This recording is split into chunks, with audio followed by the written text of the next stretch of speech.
everyone. Welcome to episode 48 of This is Whole Life. We have a ton to get to this week because the message we are discussing is from this past week, October 11th, but we have a question that came in 2 weeks ago. But because we had the youth last week, we decided that they were not maybe ready for the polygamy question. Yeah, we weren't ready to give that one for them. And so we are going to start off here in just a minute, and we're going to have that question answered. So if that's your question, stay tuned. We didn't forget about you.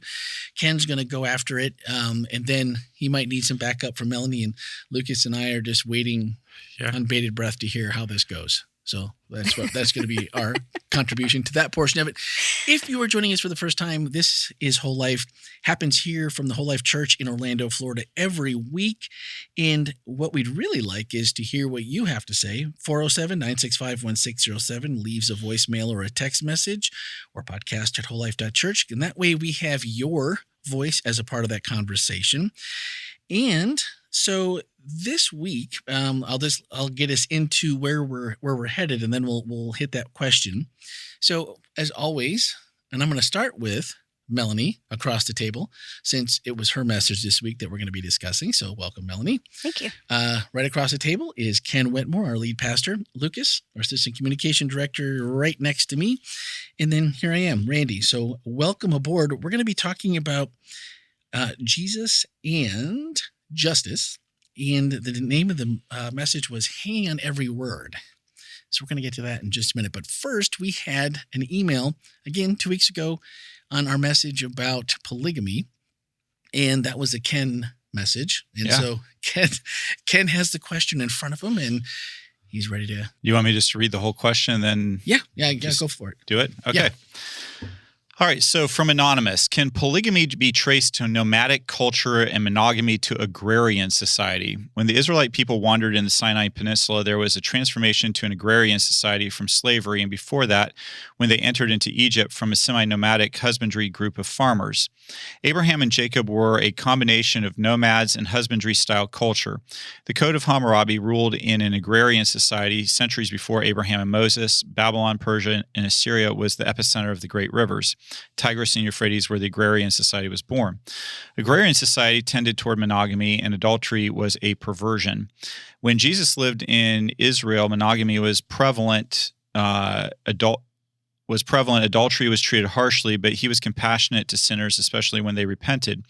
Jesus went further and compared himself and his followers, the church, as a bond that a man and a woman form in marriage and cannot be broken. Question: can the true bond and institution of marriage be traced to the synoptic gospels and Paul's epistles? Polygamy was prehistoric and continues to exist even today. Monogamy began with agrarian lifestyle. The notion of morality of marriage came from tradition that can be broken. Only the bond expressed by Jesus cannot be broken, that requires faith and sacrifice of one's will to a bond above human nature. Note, laws that regard imprisonment are based on obligation arising from the institution of marriage, not from marriage itself. So I did a little bit of research on this, and I'd be really curious, Anonymous, if you had any sources that you're using to back up this theory, because I couldn't find any. It's an interesting theory, but with the little research that I was able to do, I couldn't find anything that was like saying, oh yes, a polygamy is more of a nomadic culture thing rather than an agrarian society. In fact, it seems to be quite a bit that in the agrarian lifestyle that there was a fair amount of polygamy. So I'm not really seeing the correlation there. But if you have research, please send it. I'm always curious to read things. Yeah. So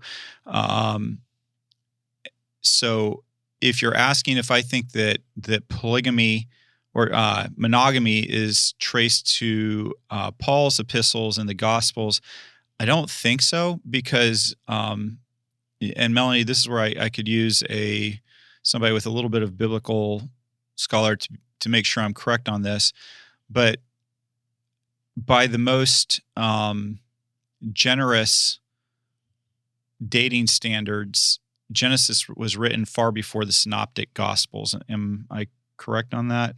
Very far. Yeah.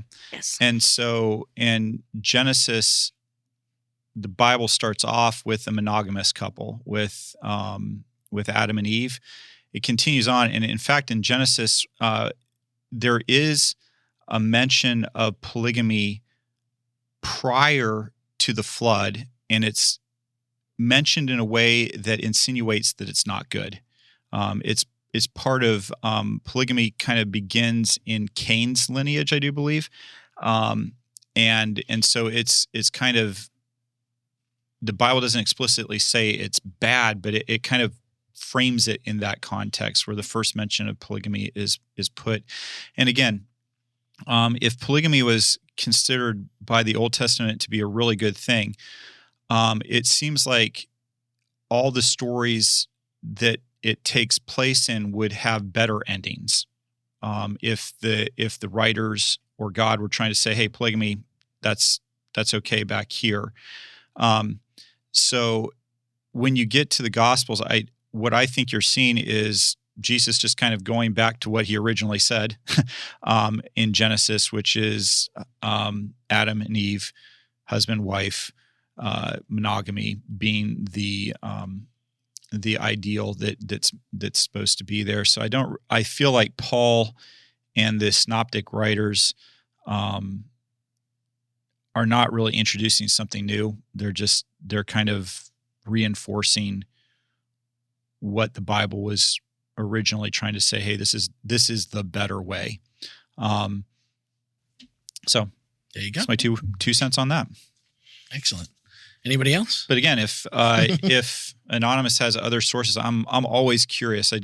In my research, I wasn't able to find anything that kind of went along with that theory. Gotcha. Well, my favorite part of the message happened in the first 30 seconds. All right. I mean, semantics. How can you not be excited about that? I mean, I don't know if anyone has ever seen that entire video, which is fairly long. Oh, semantics. Yes. What did I say? You said semantics. Oh, brother. Which is related to what we talked about as well. So. Could have been the romantics too. It seems like could have been from the same time period. No, semantics. In that video, if you've never seen the whole thing, there's a link to it in today's show notes because it's fun. I personally am mesmerized, and every time I know what's going to happen, but it's like watching it for the first time. And if you have I believe that one's I think there's a place on YouTube that you can find it in 4K. So if you've got a 4K television and a soundbar or a home theater system, it's well worth the extra run through because I tested it out beforehand. I know this to be true. So spend your time. The link is again in the show notes, and it's also in the podcast Slack channel. So early on in your message, you said people are feeling a little nervous, right? Because we're talking about Jesus, and then you said the word justice. Yes. So as Christians, right, why do we get nervous if we hear the word justice if our focus is Jesus?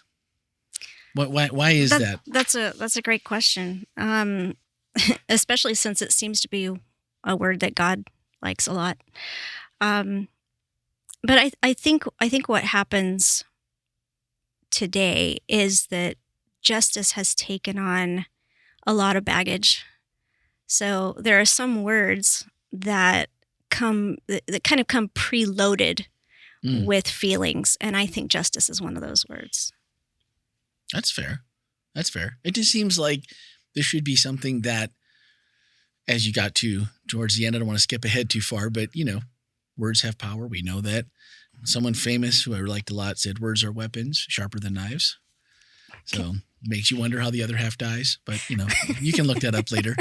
But really true when the fact that, what you say, we've all heard this. Once you say it, you can't take it back. That's right. It's out there. Can't take it back. Kind of like when you preach. And can I just say that I think that's one of the hardest things as a pastor is that there are words that are very, very, very, very biblical, justice being one of them, that come, like Melanie said, loaded with current political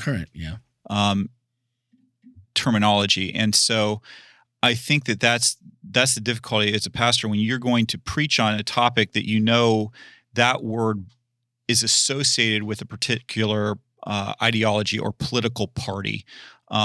it becomes a little bit more difficult. But what do you do as a pastor when you have a word like justice, which is used extensively throughout the Bible, which is a really big deal to God? Do you just not preach on that because one party has kind of co-opted that, or it becomes, or how do you do that? What do you do? And so I think that justice is a huge deal. So I'm proud of Melanie for having a conversation in a biblical manner about this, and I know it can sometimes be hard for us to pull ourselves out of our what we hear politically, since we probably sometimes hear more of the news than the good news.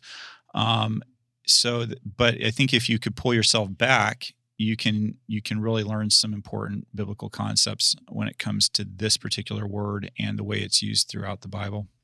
Yeah. Well, and something that didn't make it into the sermon is that there's a Hebrew word that is often translated justice, but that same word is also often translated righteousness. So it seems that, at least in that context, the idea of righteousness and justice were really interchangeable. And we don't have any trouble talking about righteousness, but justice is the one that makes people nervous sometimes.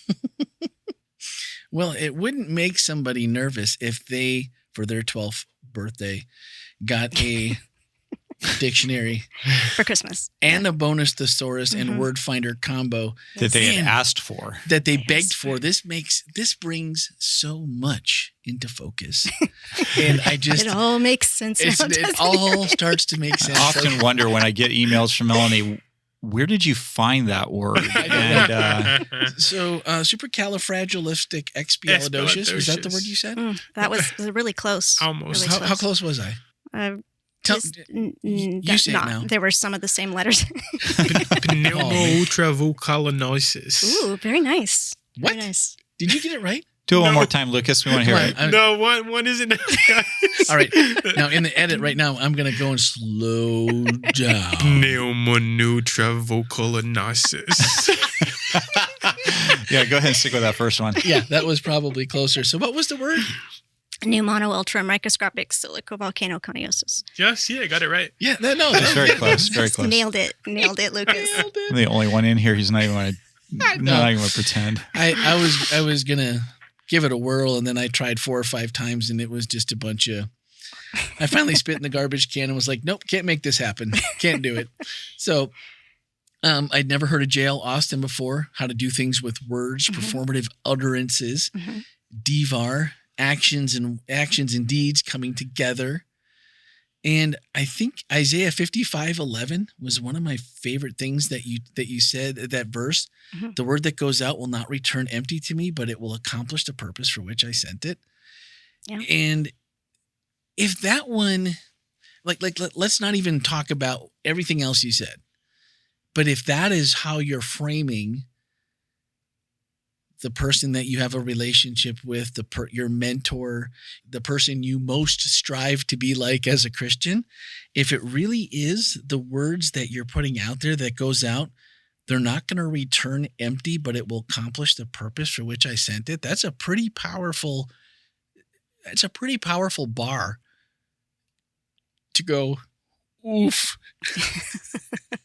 I think I can see it up there. Is that it? I don't know. It's pretty. Give me the binoculars. I felt like what a goal to set for yourself.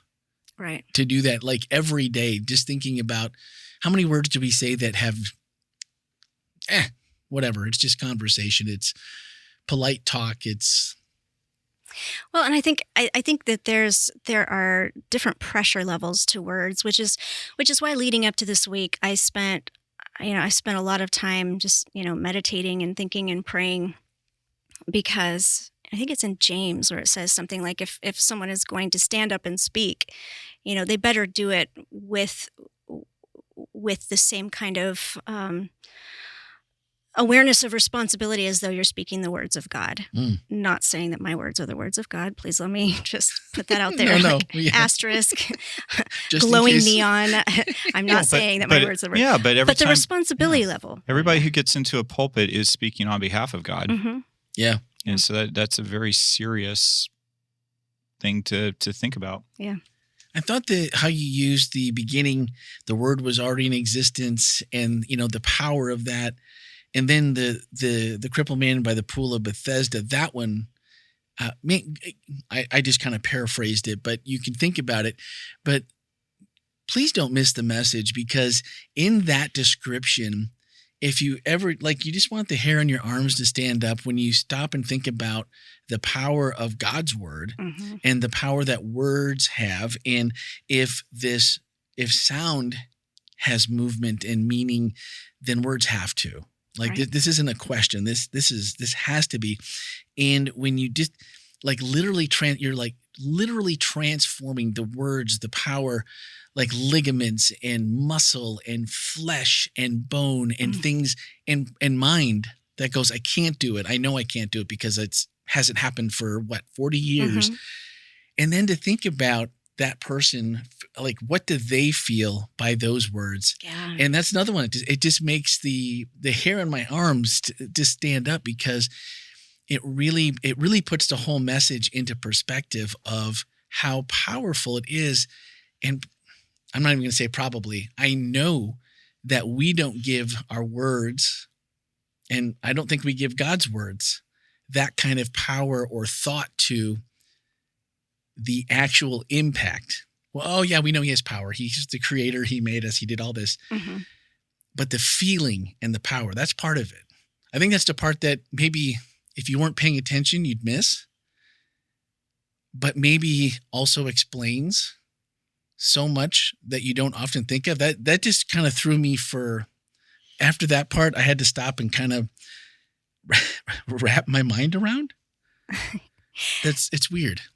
Yeah. Yeah. I mean, I kind of felt the same thing, when I was studying and trying to imagine, these moments where Jesus speaks these words, and then these words that, the word becomes flesh and then speaks words that become flesh. And then it just kind of goes on. And that was such a fascinating concept to me. So.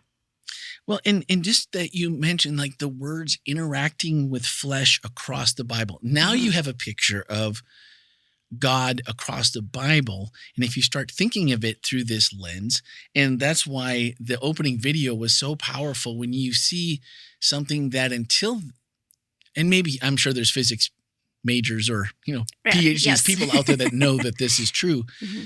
But until you actually see it, it's one of those things where I kind of immediately thought of the first time I saw the video was one of the first things I thought of was the disciples and Jesus constantly saying, well, you will see.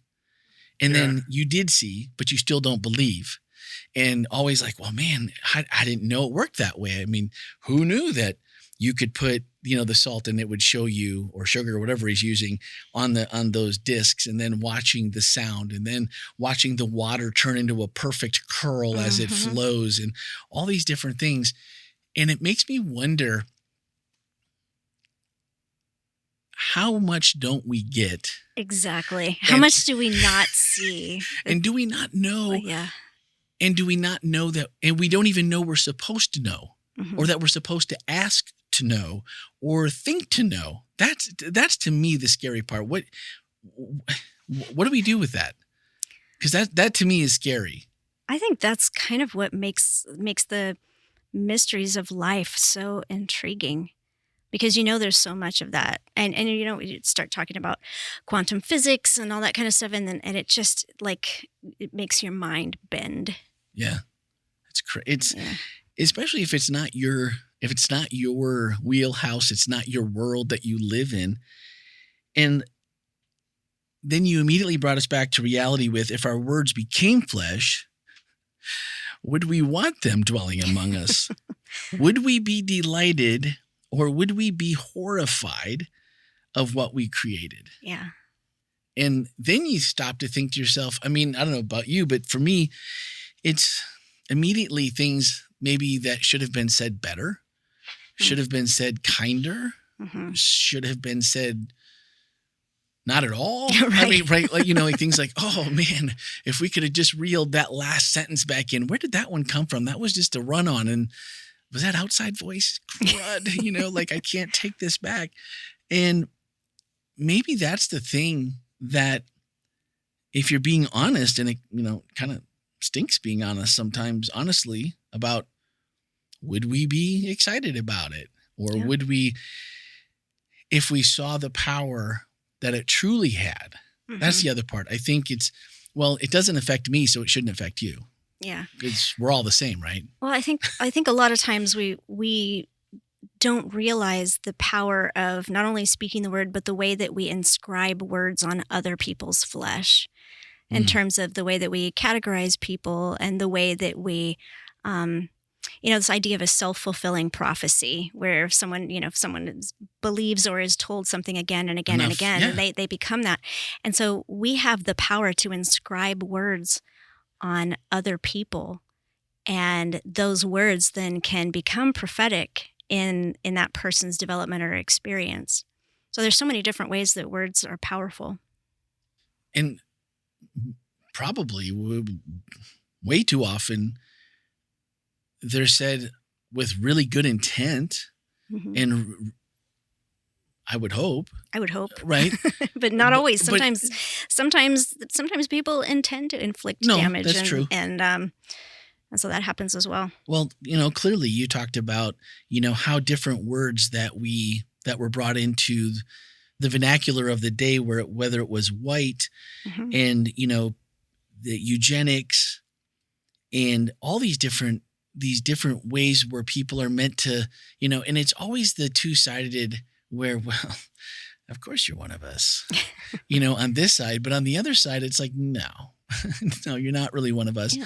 And then it made me think of, and obviously there's been time in Christianity where that same thing has happened. Of course, we're all, right? We're all God's children, but then we compartmentalize whether it's what we believe sin to be, different levels of sin. We put things in, in their hierarchy where it's like, well, that Randy guy, he's not so bad, but also wouldn't want him over for dinner, and it's easy to see how just not stopping to think about, where did this come from? Exactly. Words have origin stories. Yeah.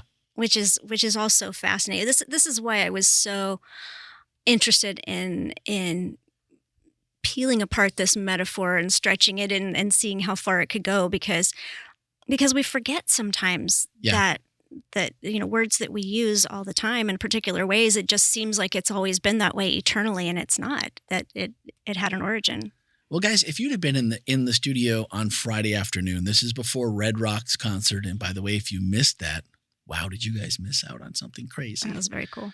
Yeah. But someone told us, one of the youth told us in the announcement, just so you don't miss out on next time, it's wholelife.church/events. Get your tickets early next time. Yeah, because we sold out, and it was a really cool night. But Melanie was sitting in one of the orange chairs here in the studio, and like, uh-oh, are you telling on me for something? How do I get this message down to include what I absolutely need it to be, but also having to cut, because you're like, without it being 42 minutes long. I'm 42 minutes. Something's got to go. And so what had to go? Well, I think one of the things that had to go was I had more example. For example, I had in the idea of the way that the word speaks words. There was an additional story of Jesus when the woman who was caught in adultery is brought before him and thrown into the ground.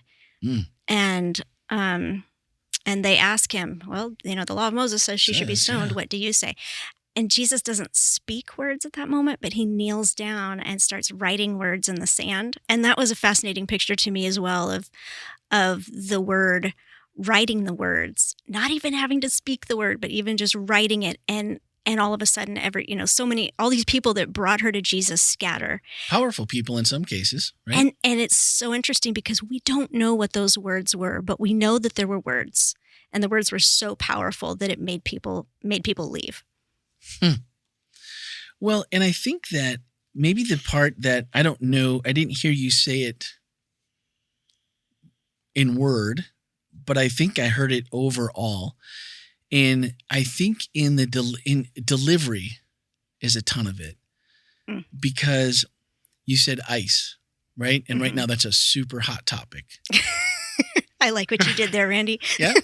hot topic. Ice. Yeah, no, Hot topic. ice. Yeah, well, Nothing chill about it. no. But as I was thinking about it, and I was thinking back, like, okay, this has been something that's been happening in our country for decades, right? Mhm. Yeah. And on one hand, you have someone, President Obama, right? Yeah. Deporter in chief. Mhm. But how does he deliver the message, right? He's just like, well, this is the rule of law, and we just can't do this. And we're all still going to be united. And he gives this very well said, even keeled thing, his speech, multiple times as he's announcing his plans to do the deportations. And when I went back and looked, and a lot of the same complaints that we're hearing today about, not identifying, separating people, not putting them in clean places where they can have access to food and a shower, and due process that was still, that was argued through his whole term as well. And I'm like, now though, you have President Trump who says things in a completely different, much more boisterous, much more matter of fact, much more, nothing eloquent about it. I don't think anyone would say that he's an eloquent speaker. And how differently those messages get interpreted by those listening, by those whose job it is to carry out those orders, probably by the people that are listening who are probably targets of those words. And it was that realization that words matter, but also if you're showing your cards of your heart as well, it's going to be received differently, right? Like how you say things matters. How you continually work through something matters. So just saying, you can say the same thing in a different way and you can have different results. And I think part of that is part of that's got to be internal to me, that it's like, this is what I believe, but also I'm a compassionate person. And I'm not laying compassion on anybody. I'm just saying it just made me feel like we need to check ourselves when we say something that we believe. We're standing up for Jesus. We're standing up for others. We're standing up for oppressed. We're standing up for any issue.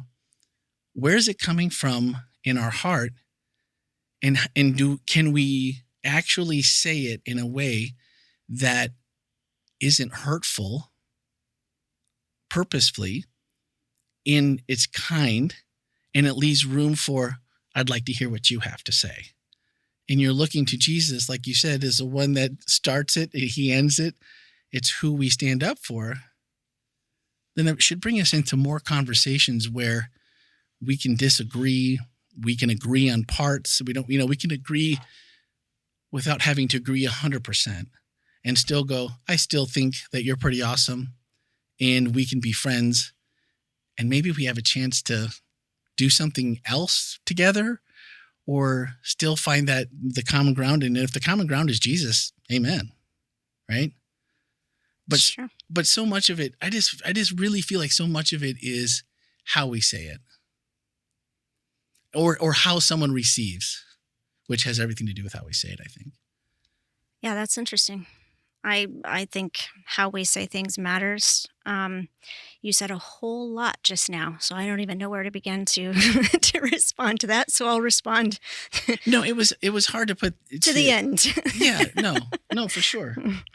It's hard to explain what I was feeling when you went through that, because I loved our words take on flesh and dwell among us. And I just feel like too often we say it and we think, oh, it could be fact for us. It could be, I'm not sure. It could be, well, I'm leaning that way. But instead of it saying, hey, Melanie, can we have a conversation? Or I'd like to ask you about this. And then just truly ask a question with peace, with, the nonverbal, right? Like putting the whole package together so that there's nothing in the way. And I feel like that's true with the gospel. People have their guard against, like, oh, I know what Christianity is about. I don't need you to tell me. But if we do it in a different, softer, more loving way, right? And I feel like this applies. I just feel like that really applies here. Yeah, well, I mean, that's another level. The body language also speaks. But well, Randy, I really don't know where to start with all of that you just said. Should we have coffee and talk about things Always. nicely? Yes. Should we be careful how we say our words? Because I can say, "Oh, Lucas, go jump in a lake," or he can be like, "Lucas, go jump in a lake," and one he's going to be like, "Oh, cool, a nice dip," and the other one he's going to say, "Wait a minute, are you upset with me?" I mean, there are a few different ways to say different things. So sure, how we say things matters. I think it's the pieces that become performative utterances, where what you are doing with your words accomplishes a particular thing. I think you're right. I mean, you're right. ICE has been around forever. So why is it just now suddenly taking on flesh and spilling into our streets? When, a few years ago, I could type ice into my search bar and I would get frozen water cubes. The ice cubes, that was a good analogy. Something has changed in the way that this word has now taken on flesh and spilled into our communities and is doing very specific things. I mean, we could get into lots of details about that. I'm not sure that would be incredibly helpful.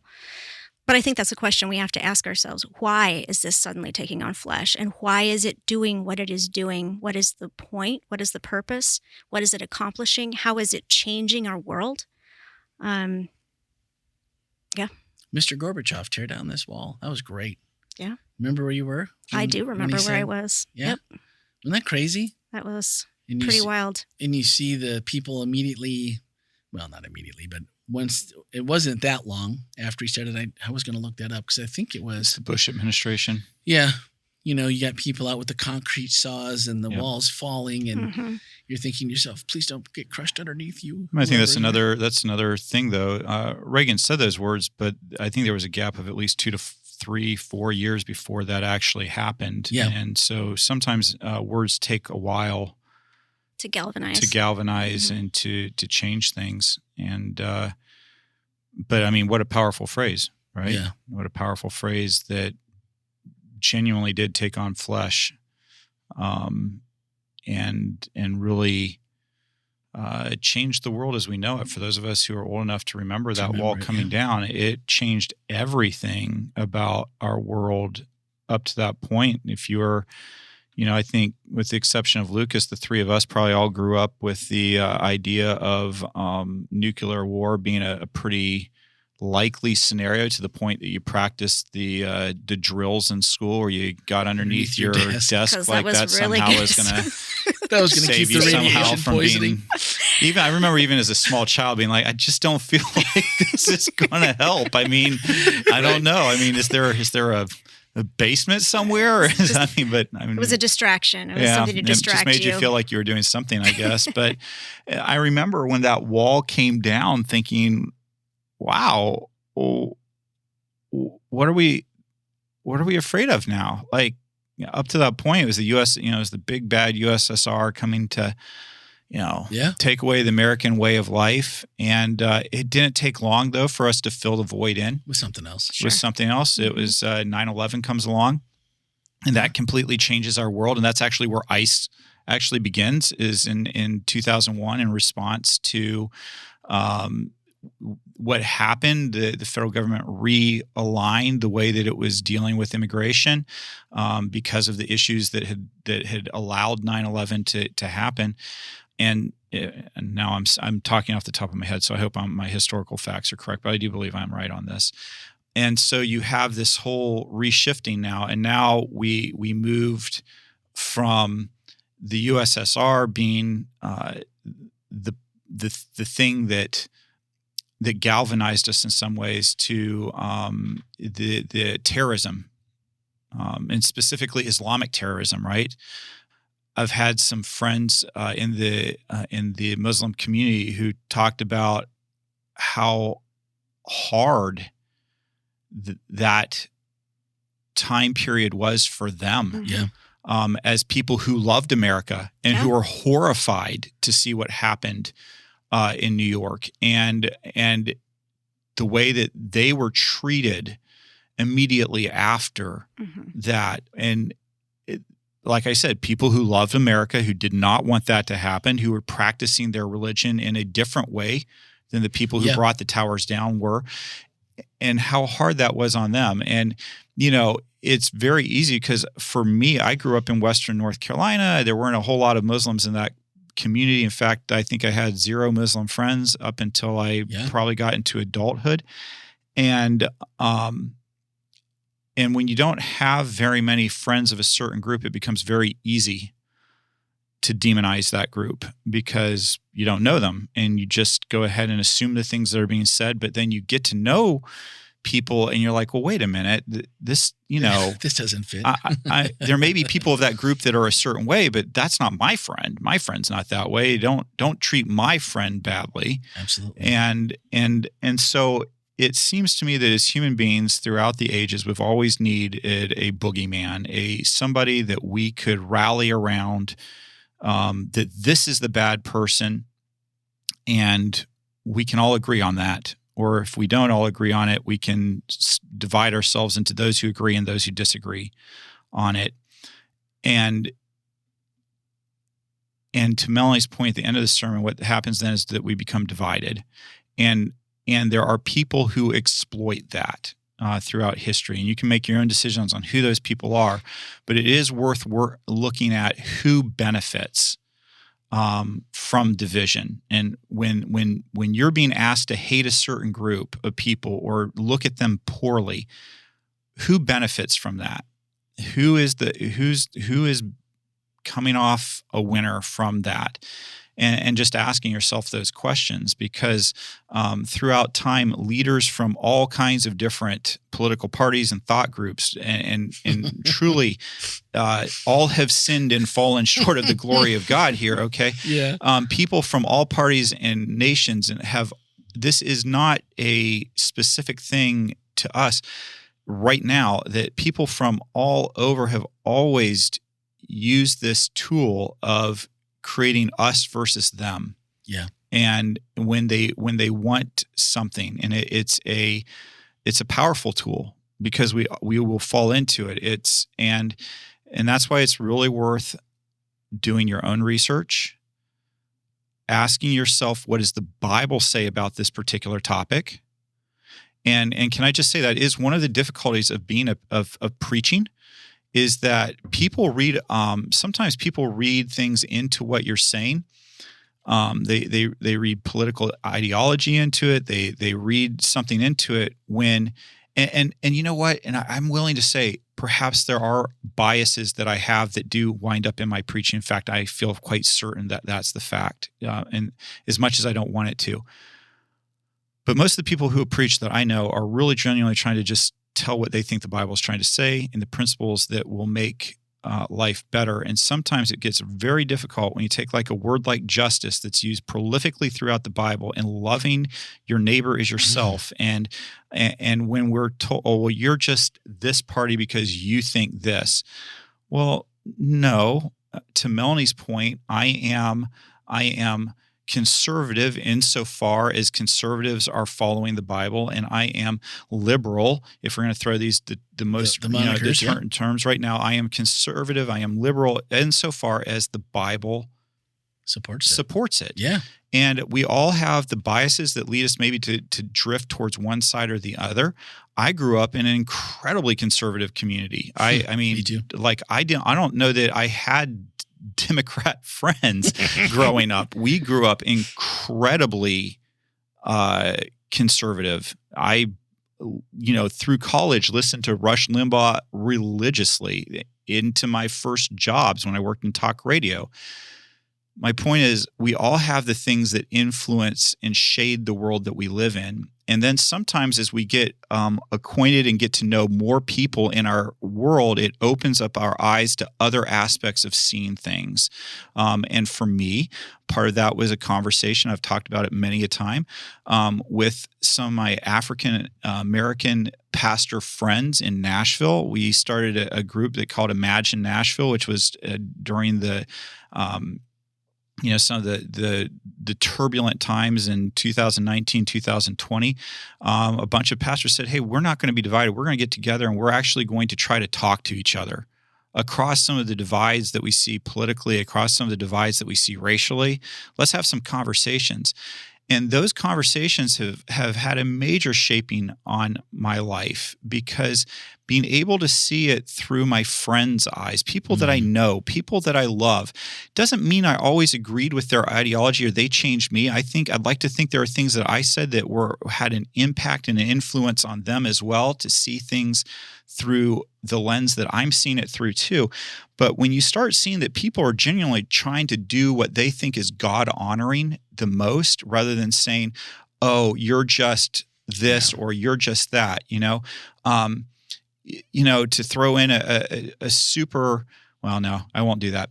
But the point is, we often demonize people and put intentions on those people that they don't have. Yeah, that's not there. And instead of just saying, let's weigh the evidence. Oh, they have a point that I agree with. Oh, they have a point I don't agree with. And that doesn't mean that we're not friends. It doesn't mean that we're not any of that. It just means that we don't agree on this. Yep. And let's just keep talking.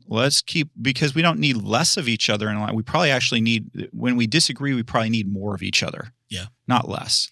Well, I'm glad you said that, because when Melanie said, hey, I'm with the left when it comes to what the Bible says, what Jesus says, the right when it's the same thing. And that's someone that I know Melanie to be just from personal experience. But whether you don't have, like you said, more of that conversation helps you to know that person. And what it made me think about was when Gorbachev tear down this wall. Ronald Reagan was a very flawed individual. He wasn't a perfect person by any stretch.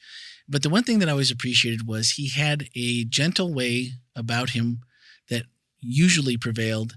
And he always thought the best and wanted to portray like, guys, we're in America. This is pretty awesome.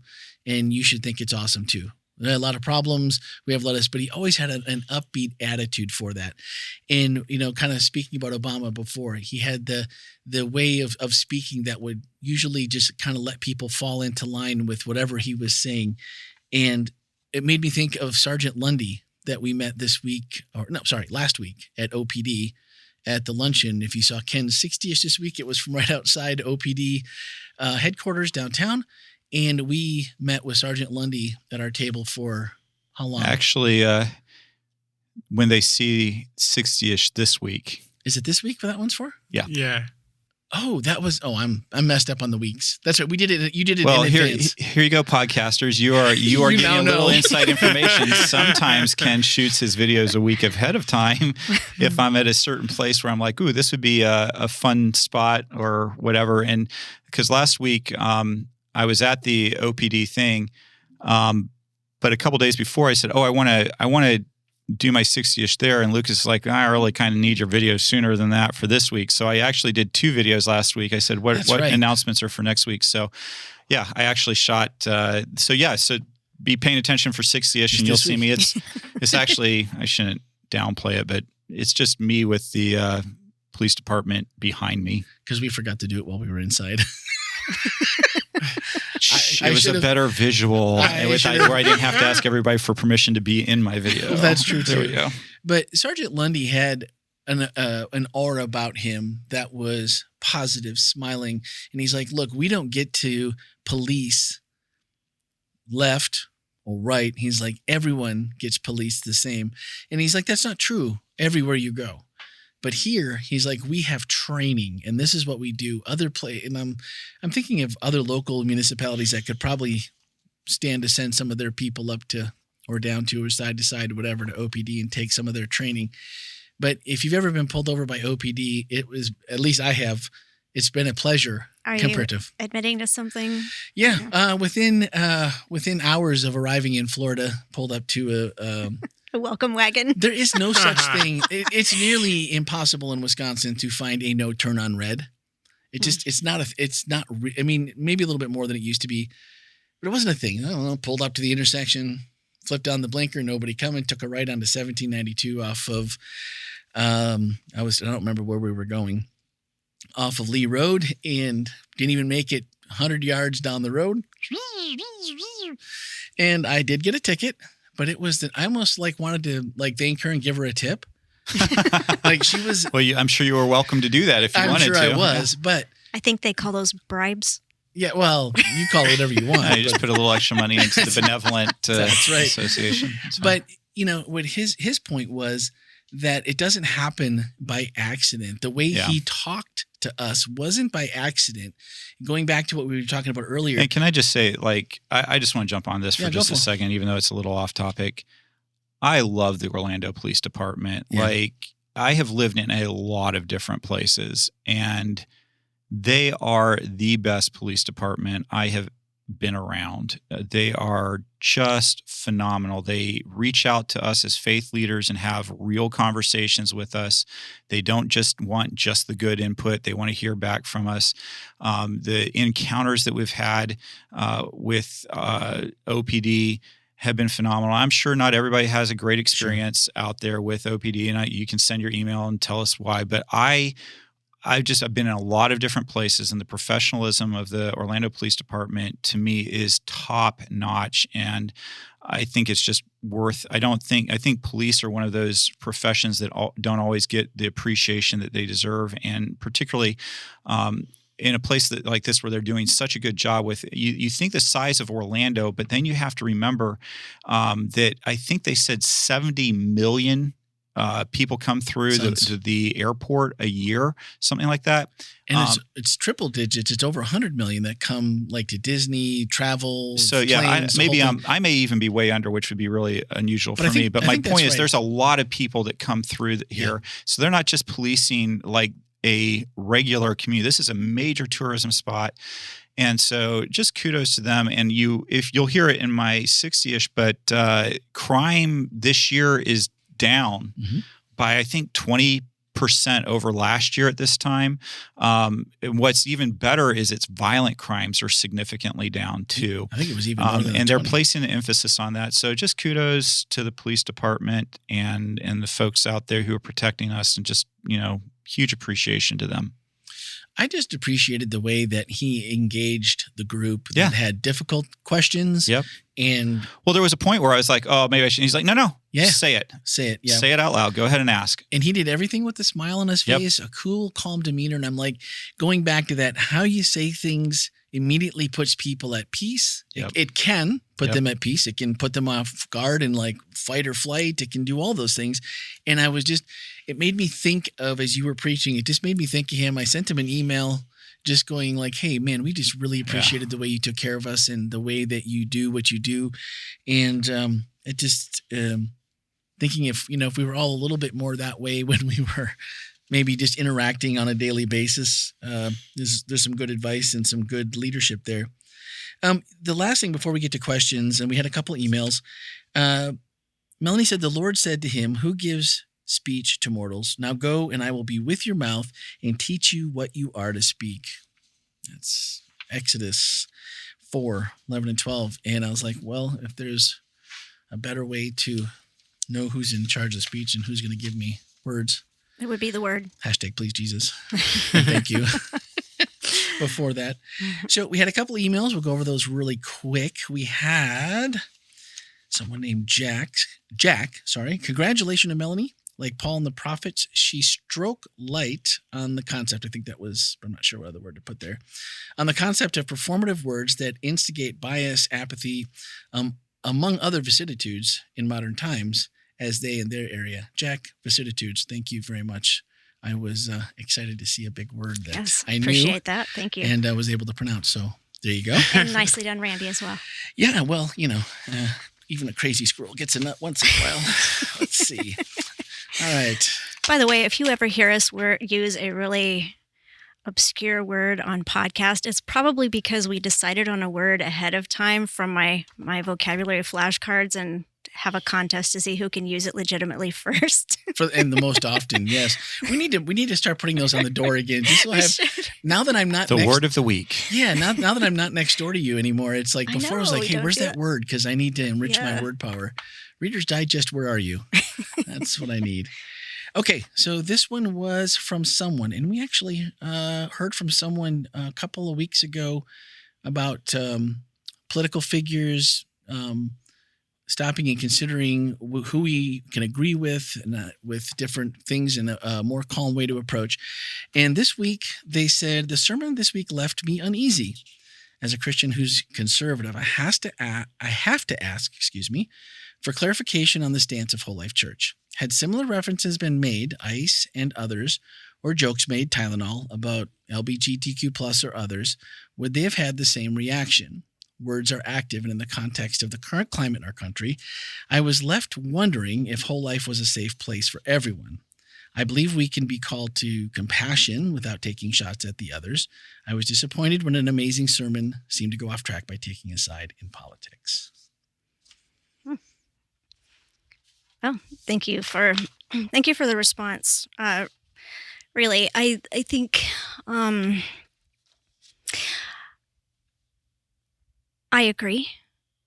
I think that words are really powerful, and that's why I spoke what I spoke. Here's what I see as the difference. Tylenol was on a long list of words that I was saying were controversial. I wasn't making a statement on Tylenol. I wasn't saying if you take Tylenol, I don't love you, or if you don't take Tylenol, I don't love you. So there was not meant to be anything like that implied there. In terms of pointing out some of the specific behaviors that make me uneasy about what I have seen of ICE, I don't see the LGBTQ community out hurting and dehumanizing people and being cruel to people. So it's not ICE as the organization that I was talking about. It was ICE as the word made flesh, doing things to people. And I hope that the part that you caught was, I think that we can probably agree that none of us are on board with cruelty.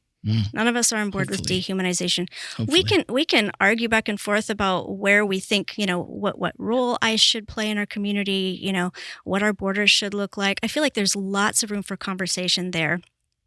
So I hope that the writer and I will agree on the part about the cruelty and dehumanization. I also I'm curious. They mentioned is Whole Life a safe place, and I'm really curious what it was that made them feel unsafe. What I tried to communicate was, I think that there are words that divide us unnecessarily. I think as Christians we need to be able to call out evil. I think that everything is nuanced. I think we need to be able to not draw sharp dividing lines. Because that's the easiest road. That's the easiest road. I mean, if you're rolling up your sleeves and you're actually digging in and you're having the conversations, I think that should be a place where we feel uncomfortable. Yeah. But I'm not. But I think there's a difference between being uncomfortable and unsafe. And so I guess I'm saying to this person, if you are in the local area and you would like me to take you out to coffee, I would love to sit and chat with you some more. This is me.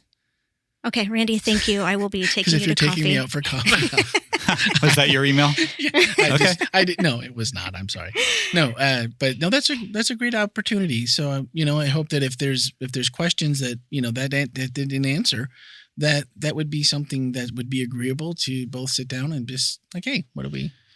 And I'm, you asked where whole life is. And I want to be so very clear, whether you're conservative or liberal or whatever label you want to use, you are wanted at whole life. When we say all are wanted, we mean all are wanted, that we do. We want everybody to be here. We want you to be included. We want you to be a part of the family. And I will tell you, as the lead pastor of this church, I know that we have people all over the political spectrum that are a part of this church. And I know that because I get emails from all of you, sure that I'm on the other side.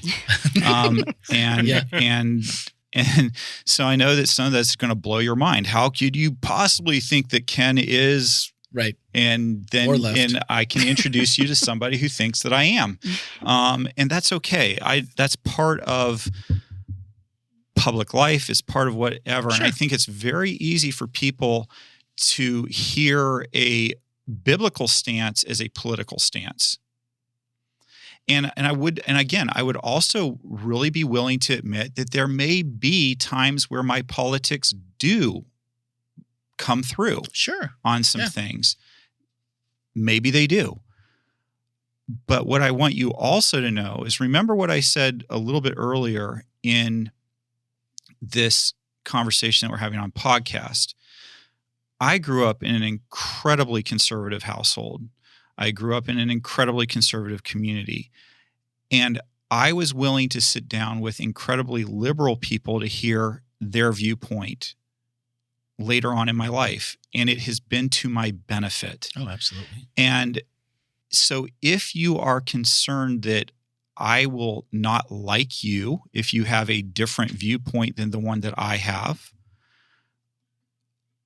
please know that that's not true. I sit down with people that disagree with me on a variety of things all the time. On our staff, we have strong opinions on a lot of different topics. There is somebody on our staff that probably wholeheartedly agrees with whatever you think. Sure. We have these vigorous discussions, and that's what I think makes Whole Life a wonderful place, is that I don't believe that this church is one thing. Yeah. I think that it is a group of a lot of people who have a lot of different viewpoints, who have come together and said, we are going to go ahead and get along. Yep. We're going to love each other unconditionally. We're going to care for each other. And sometimes that means that somebody's going to say something that I really disagree with and makes me feel really upset that they would say that. And what I'm asking you to do is, rather than feel like it is a personal attack on yourself, let's see it as a discussion on issues. And if it does turn into personal attack, that's when we have to really back off and ask ourselves what's going on, because that's not okay. That would be a reason to not feel safe if you are personally being said, you are a bad person because you are this, this, and this. That I would understand as not feeling political safety. But if we're having or not having safety, but if it's I disagree with this and this policy of the government, whatever government happens to be in power. Sure. Yeah. And I don't feel like it is the way that Christians should be approaching things. You'll notice I will not talk much about economics, because economics to me is very much of a political issue. And the economics of Christianity is love your neighbor, take care of the people around you. You have the choice on how you're going to do that. That's my viewpoint of how the scriptures deal with that. But I do feel like, as a pastor, I've often asked myself, how would I have behaved back during Jim Crow and segregation? And I am fearful that I would have been one of those pastors that Melanie quoted Martin Luther saying, the silence of our friends was harder than the words of our enemies. Because as a pastor, it's a lot easier to sit back and not say something, because you know that there are people in your church that feel very strongly one way or feel the other way. Yeah. And it's not that you're like not wanting to speak the truth, but you also really want to love those people and make them feel cared about, make them feel like, and the question though becomes, at what point do you speak up and say, hey, making people sit at the back of the bus is not okay. And not serving people in a public space because they're a certain color is not okay. And is that just a topic for the political sphere, or does Christianity have something to speak into that? And as a Seventh-day Adventist pastor, I want you to know that at the very beginning of our denomination, our pioneers spoke into the most relevant, most controversial political topic of the time, and that was slavery. Yep. They spoke to it. They spoke directly to it, and there were people on both sides that agreed and disagreed. There were people who were pro-slavery, anti-slavery in the Adventist church, but the dominant voices of the Adventist church, the leaders of the church, took a stance that slavery was evil. Yeah, and it was not okay, and they spoke to it. And one of the things that I pray about every night is that I would have the courage that when I see the slavery of my generation, that I have the courage to say this isn't okay. And I want you to know that I fully support the United States having the laws that it has when it has to people coming into this country and going out. But when I see a fellow pastor shot in the face with a pepper ball, when he is within his legal rights to protest, I need to say something. It's not okay. It's not okay. And when I see children who have not committed a crime being pulled out of schools, and people who are in hospitals being treated who aren't violent, they've broken a law, but they're being pulled out of a hospital where they're receiving treatment, shouldn't I say something? Shouldn't we all say, you know what? Absolutely uphold the laws of the United States. Absolutely. But there is a biblical principle of compassion and kindness and love that these people may have broken a law and they may need to go ahead and be returned to the country that they came from, but that does not change the fact that they are human beings. Oh, absolutely, yeah. And to start smearing a group of people in ways that encourage people to hate them and to dehumanize them is not okay. It's not okay. And that is not a political stance. That is a Christian stance. That is, and you can say, oh, well, but this part, well, if you're going to make that argument, then you have to go back and say the pioneers of the Seventh-day Adventist Church should have never said anything about slavery. Yeah, no, because you can't have it both ways. And again, if you disagree with me on that, and you think it's okay for kids to be pulled out of school by immigration authorities, to be pulled out, for people who are sick in the hospital to be pulled out of a hospital bed, if the nonviolent people to be pulled out of that, if you think those things are okay, I love you and I want you here at Whole Life. We'll have a good conversation about it. You matter. I don't think you're an evil person. I disagree strongly with you. But we can have these conversations and still be friends. Absolutely. And still be in a safe place. And I will do what I hope you do for me, which is the assumption of good intent, which I am going to have the assumption that as much as I cannot begin to fathom how you think X, Y, or Z is okay or not okay, that you're coming from a good place, that you mean well in what you're thinking. And we're going to have a substantive conversation about it. And we are going to be friends at the end of this. And, I cannot tell you how many of these conversations Melanie and I have. We tend to be a little bit different in the way that we view things. And we have had very, I don't know if the right word is heated conversations, but close to it. Intense. Yeah. Conversations on things. And what I value about Melanie is that she brings a viewpoint that isn't the same as mine. Yep. And what I would beg all of our church members to think about is that having people that have a different viewpoint than yours and hearing that viewpoint is incredibly valuable. It's incredibly enlightening, right? I mean, Yeah. the ideas that you can put forth on both sides, because like Kent, you just shared a lot of people probably wouldn't share.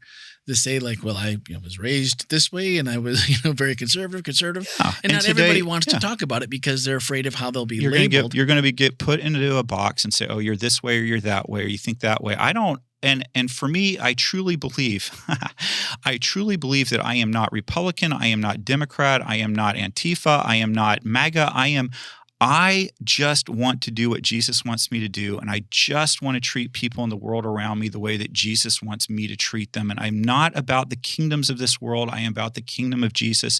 And when the kingdoms of the world comes against the principles of the kingdom of God, I don't want to impose legislation on people to make them do, but I do want to be able to speak out and say, hey, this is not the right way to do this. This is not okay. This is not all right.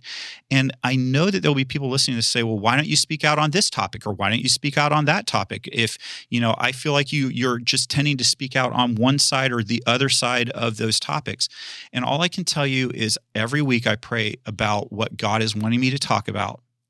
And I do the best I can. And do I think that I come up short sometimes? I don't doubt that I do. In fact, I'm certain I know I do. But I also want you to know that for all of us here on our team, we all are coming from a good place. We want to do right. We are not interested in American politics. Yeah. Well, as much as we might like to think about it, but what I mean in that is we are not interested in pushing an American political agenda inside this church at all. I am not. Nope. And the day that I think that that's happening for me, I will repent of it. And I will do my best to not do that and not allow that to happen. But what I will do is I will always fight for what I believe to be what 1 Corinthians 13 says about love. Yep. To be that kind of place and to do the biblical principles that I see the kingdom of God being founded on. And so I think it's super important for us as we come into this to recognize that all of us are human beings. And I believe for the most part, people really genuinely are doing the best they can with a deck of cards that they got dealt at birth, and to sort through the way they were brought up, the trauma that they've been through in life. And then we're all doing the best that we can overall. And so I really want to say thank you to the person who wrote that email in. Thank you for being courageous enough to send us an email and say that you felt uneasy. We need to hear your voice and we need to hear those things. We need to hear back from you. And I would also encourage you, for anybody out there listening, you heard Melanie say, I wonder what you mean by safety. The difficulty of emails is that the email back and forth doesn't really allow for you to see our expressions, that doesn't allow for us to have a conversation. And so my encouragement is, please know, if you disagree, come have a conversation. Let's talk. Mm-hmm. Let's come together and have that conversation. And sometimes they're hard conversations. Sure. But let's have the conversation with each other. And at the end of it, whether it was a intense conversation or not intense, my commitment is I love you at the end of it, no matter what, and you are wanted here. Yep. No matter what. Yeah, I want to reiterate what Ken said. I'm perfectly fine with people disagreeing with me, and I'm perfectly fine with having that conversation. And I'm also open. If you think that I'm reading the Bible wrong, or you think that I am missing something, come and tell me. Do you know how many times in my life I have changed my mind on something? Come and talk to me about it because I'm interested in that. And I spent a lot of time this week.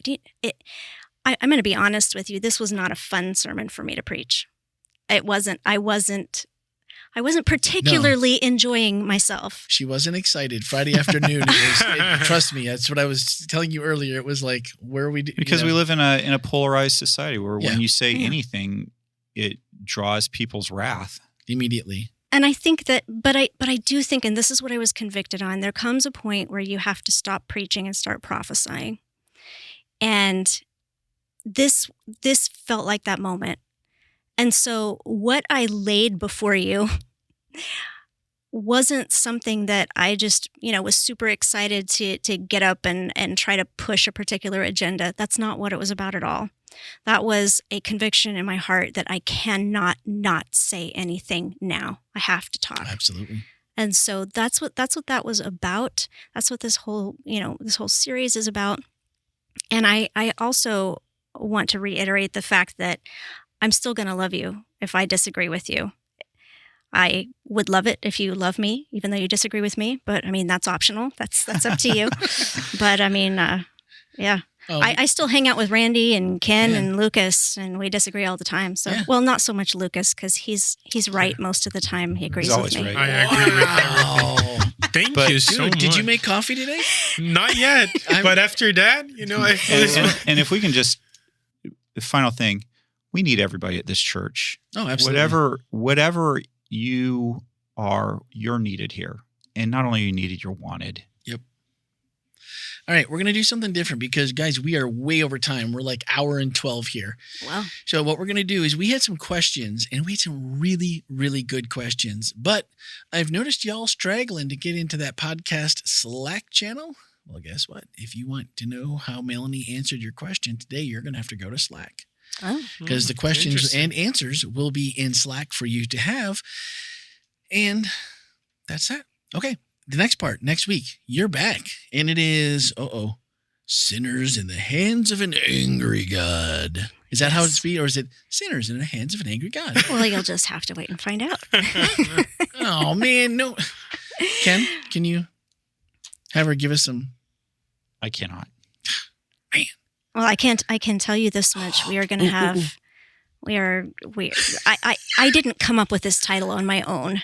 It pre-existed me. I plagiarized it. It actually came from a Great Awakening preacher by the name of Jonathan Edwards. So, if you want to know, but you're not going where he's going, because you wouldn't have told me. Show up and find out. Show up and find out. Okay. Oh, yeah, Ken, I like this. Wow. We're in like stereo today. Ken's on the support today. This is nice. Well, the kids' choir will be singing, so you don't have to be afraid. Yeah, well, we had to balance it out somehow. So the kids' choir is going to be singing this week. It's going to be beautiful and precious and lovely. And then we're going to talk about God's wrath. Excellent. So we have to send the children out of the room for this? I think it's going to be okay. All right. Well, I'm not reading Jonathan's entire sermon. Oh man, so we do have a 25-minute limit. We might have to send the kids out if I were doing that, but I think we're going to be okay. Message that you're referencing, is this online somewhere? Oh yeah, absolutely. It's one of the famous American. Okay. And I've never heard of them before. So you haven't? No. Oh. I mean, okay. What do Google I know? that baby. It's going to be an interesting and educational read. Yeah. If I can, do you have the link? I do. All right, guys. Here's the next part. In this one, I'll put in the show notes too. But I can't. I'm not going to put the Q&A in there. I want you guys to hit the Slack channel because there's some other stuff I'm going to post there tonight that you'll want to see, and that's another way for you to stay connected to the podcast. So check that out. I will put the link in both places though, so you can check that message out and see where we're probably not going since we're not sending the children out of the room. And I don't know about you guys, but I am really, really interested in checking this out. So that's going to do it for this week. Sinners in the hands of an angry God next week. Who wants to miss that? Plus the kids choir. See you, church.